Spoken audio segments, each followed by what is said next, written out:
आदाब दोस्तों। आज वीडियो बनाते हैं किसी भी सरकारी आदेश में कमी कैसे ढूंढी जाती है और उसे वापस कैसे कराया जाता है। तो मैंने ऐसे कई शासनादेश वापस कराए, सरकार की योजनाएं वापस कराई हैं। उसी में से एक के बारे में बताता हूँ, बाकी धीरे धीरे बताता रहूँगा। अगर लगातार कई वीडियो इसी के बता दूँ तो लोग बोर होने लगेंगे कि बड़ा प्रशिक्षण दे रहा है। तो बीच बीच में ऐसा वीडियो डालता रहूँगा कि वो योजनाओं में जो गलती होती है उसे कैसे निकाला जाता है, उसके खिलाफ कैसे अपील की जाती है और कैसे सरकार से उसे वापस लेने का दबाव डाला जाता है।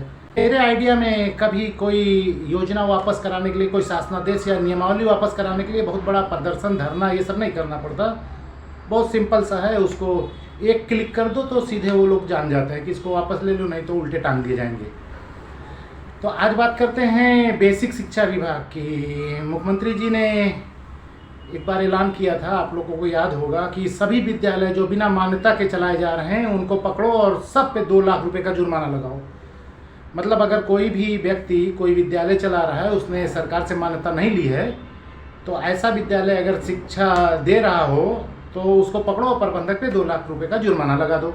आर्डर आया भाई तो सबको मानना पड़ा और एक्टिव हो गए। तो हमारे ज़िले में भी एक्टिव हो गए और लोगों ने दौड़ धूप मचाई। तो उस पर मैंने एक RTI लगाई कि श्रीमान जी वो आदेश आने के बाद कितने विद्यालय पकड़े गए जो बिना मान्यता के थे और कितने लोगों ने आवेदन किया है, सबकी पत्रावली मुझे दे दो। RTI में जवाब मिल गया। तो करीब 80 विद्यालय ऐसे निकले जिन्होंने मान्यता के लिए आवेदन दिया था। अच्छा, मान्यता के आवेदन का प्रोफार्मा है, उसमें लिखा है कि आपका कोई संस्था होनी चाहिए जो डिप्टी रजिस्ट्रार फर्म सोसाइटीज एवं चिट्स के यहाँ रजिस्टर्ड हो, और आपके पास भूमि होनी चाहिए, भवन होना चाहिए, और जितने कक्षा का आप मान्यता लेना चाहते हैं वो कक्षा संचालित होना चाहिए, उसमें छात्र छात्राओं की संख्या होनी चाहिए, रनिंग होना चाहिए। उसके बाद एक नोटरी शपथ पत्र और एक NSC जमा करनी होती है। फिर वो विभाग अपना प्रोसीजर पूरा करके देखता है मान्यता दी जाती है कि नहीं दी जाती है। तो 80 लोगों ने बेसिक शिक्षा अधिकारी अम्बेडकर नगर को पत्रावली दे दी थी, जिसमें उन्होंने बताया कि उनके पास भवन भी है, उनके पास छात्र भी हैं और वो इन क्लासों में पढ़ाई करवा रहे हैं। नोटिस शपथ पत्र पे ये सब बातें दी। तो मैंने एक शिकायत दे दी कि श्रीमान जी आपने जो मुख्यमंत्री महोदय के आदेश के बाद छापा डाला था तो उसमें इन 80 लोगों पे कोई कार्रवाई नहीं की है, जबकि ये लोग शपथ पत्र पे कह रहे हैं कि इनके यहाँ पूर्व से ही चल रहा है विद्यालय और 1 से 5 तक चल रहा है, कोई बताता 8 तक चल रहा है, छात्र छात्राओं की संख्या बता रहा है, पहली में कितने, दूसरी में कितने। तो महोदय ये 80 लोग हैं, 2-2 लाख रुपया इनके ऊपर जुर्माना लगाइए, नहीं तो मैं आपके खिलाफ शिकायत करूँगा। हम लोग यार बहुत बड़ा धर्म संकट आ गया, करना तो पड़ेगा, क्योंकि वो लोग तो नोटरी शपथ पत्र पे लिख के दिए कि हमारे पास भवन भी है और हम स्कूल चला रहे हैं, हमारे यहाँ छात्र हैं, पढ़ाई चल रही है, कितने टीचर वो भी बताएं। ये तो शासनादेश का उल्लंघन है भाई कि आप बिना मान्यता के पढ़ा रहे हैं और नोटरी शपथ पत्र पे भी लिख के दे रहे हैं, अब कार्रवाई होनी चाहिए।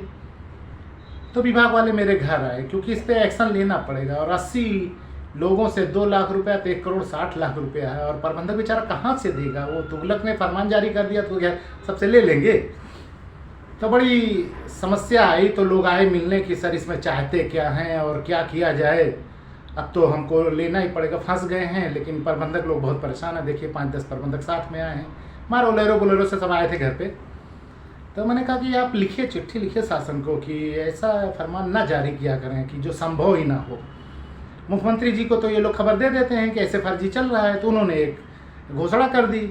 जो आर्डर जारी करता है ना वो पढ़ा लिखा होता है, सचिव होता है ना, मुख्य सचिव, प्रमुख सचिव, अपर मुख्य सचिव, उप सचिव, कुछ होता है, IAS GCS कुछ रहते हैं, होके जाते हैं वहाँ। तो उनको इतनी जानकारी होनी चाहिए कि समाज में चलता क्या है, समाज में रहे हुए व्यक्ति वो हैं, उनको पता होना चाहिए। एक तो फॉर्मेट तुम ऐसा बनाए हो कि तुम्हारे यहाँ पहले से छात्र होने चाहिए और फिर कहते हो बिना मान्यता के अगर छात्र रखे तो तुम्हारे ऊपर 2 लाख जुर्माना। ऐसा कैसे संभव है? तुम्हारे फॉर्मेट के हिसाब से तो आदमी मान्यता लेगा तभी प्राप्त उसको मिलेगी, लेकिन तुम्हारे फॉर्मेट के हिसाब से अगर वो काम कर रहा है तो 2 लाख रुपया भी भरे।